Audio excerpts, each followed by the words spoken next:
We're now going to have a discussion about nonverbal communication in terms of nonverbal codes. So person-oriented codes, temporal codes, and environmental codes. First up, person-oriented codes.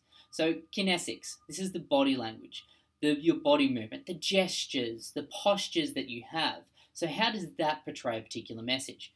Sitting upright, being able to talk, using gestures to say what I'm saying is very different than if I was sitting here and delivering the video like this and trying to talk like this and going around like this. The next one I want to talk about is paralanguage or vocaletics, how you use your voice. So this might be the tone of your voice and it might be very monotonal. You might be talking quite loud or coming down and using silence and quietness as a clear way to get the exact message you want across.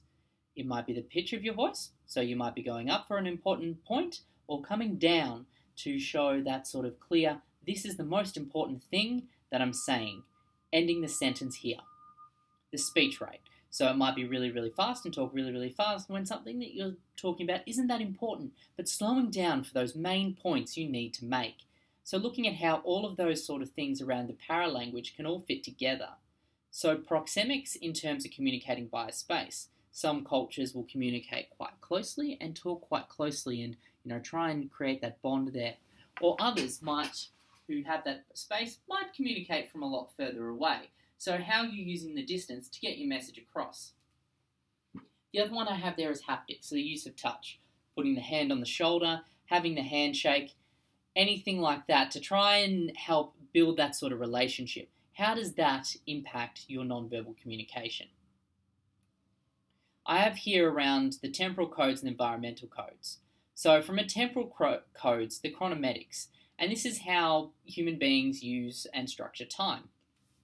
So what you think about here is comparing how different cultures in their perception of time, which countries regard time as inflexible, that they have to be there on the dot. If the meeting starts at 8, you're there at 10 to 8 to make sure that you're ready for the meeting.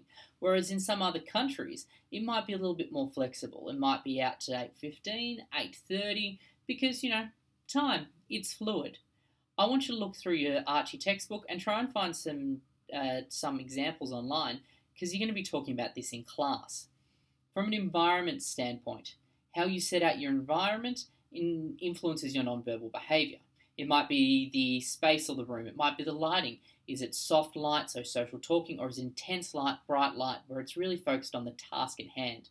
What's the noise in the background? Is it distracting? The decorations that you have? How does the environment start impacting your nonverbal communication? I want you to think about nonverbal communication because when you're presenting, a lot of what the information we're going to get across in your presentation is the nonverbals, especially when you're not talking and someone else is. Are you looking at them? Are you looking at your notes? Are you looking bored? Are you rolling your eyes? All things to think about when you're putting together a compelling presentation.